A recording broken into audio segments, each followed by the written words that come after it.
സഹകരണ ബാങ്കുകൾ വഴി ക്ഷേമ പെൻഷനുകൾ വീട്ടിലെത്തിക്കുന്ന പദ്ധതി അട്ടിമറിച്ച UDF സർക്കാരിന്റെ ജനദ്രോഹ നടപടികൾക്കെതിരെ ക്ഷേമ പെൻഷൻകാരുടെ പ്രതിഷേധ കൂട്ടായ്മ സംഘടിപ്പിച്ചു. പായം വില്ലേജ് ഓഫീസിന് മുന്നിൽ നടന്ന പ്രതിഷേധ കൂട്ടായ്മ CPIM ഇരിട്ടി ഏരിയ കമ്മിറ്റി അംഗം ND റോസമ്മ ഉദ്ഘാടനം ചെയ്തു.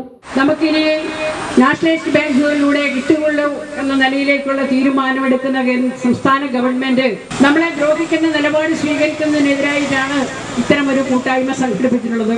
നമുക്കറിയാം, ഈ പരിപാടിയിൽ പങ്കെടുക്കുന്ന ഏതാണ്ട് ഭൂരിപക്ഷം ആളുകളും വിവിധ പെൻഷനുകൾ വാങ്ങുകയാണ്.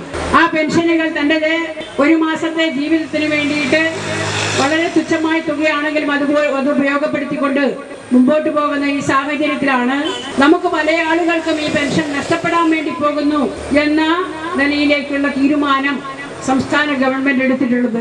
നമുക്കറിയാം, കഴിഞ്ഞ 3 മാസമേ ആയിട്ടുള്ളൂ നമ്മുടെ കേരളത്തിനകത്ത് ഒരു ഗവൺമെന്റ് അധികാരത്തിൽ വന്നിട്ട്.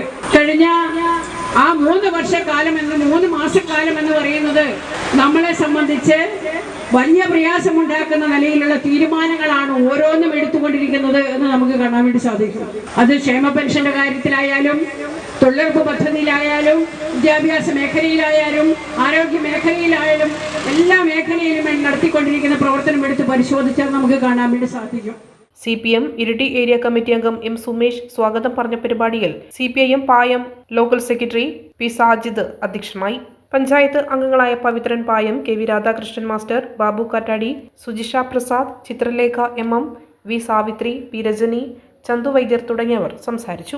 കേരളത്തിലെ സാധാരണക്കാരുടെ പ്രശ്നങ്ങൾ ഏറ്റെടുക്കുകയും അവർക്ക് എല്ലാ സഹായങ്ങളും ചെയ്തിരുന്നു. കഴിഞ്ഞ ഓണക്കാല 10 വർഷക്കാലം ഓണക്കാലത്ത് ഇവിടെ ഒരു വിലക്കയറ്റവും ഉണ്ടാകാതെ പൊതുവിപണിയെ പിടിച്ചു നിർത്തുവാൻ ചിരിക്കാത്ത മുഖ്യമന്ത്രിക്ക് കഴിഞ്ഞിരിക്കുന്നു. എന്നാൽ ഇതാ ചിരിക്കുന്ന മുഖ്യമന്ത്രി വന്നപ്പോൾ 3 മാസം കൊണ്ട് തന്നെ റേഷൻ 10 രൂപ 90 പൈസക്ക് നൽകിയിരുന്ന റേഷൻ അരി ഇപ്പോൾ 26 രൂപയാക്കി വർദ്ധിച്ചിരിക്കുന്നു.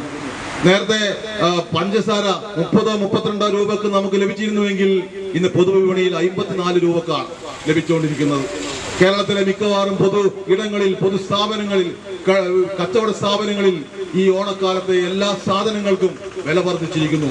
യാതൊരു നിയന്ത്രണവുമില്ലാതെ, വില നിയന്ത്രിക്കുവാനുള്ള സംവിധാനങ്ങളില്ലാതെ ഓണക്കാലത്ത് പൊതുവിപണി കൊള്ളയടിക്കുവാനുള്ള എല്ലാ സൗകര്യങ്ങളും ഈ ഗവൺമെന്റ് ചെയ്തു കൊടുത്തിരിക്കുന്നു. അപ്പോൾ നമുക്ക് ആശ്വാസം, ചിരിക്കുന്ന മുഖ്യമന്ത്രിയുണ്ട്. ചിരിക്കാത്ത മുഖ്യമന്ത്രി ആയിരുന്നുവെങ്കിൽ ഇങ്ങനെ ആയിരിക്കില്ല എന്നത് ഇപ്പോൾ ആളുകൾ തിരിച്ചറിയുകയാണ്.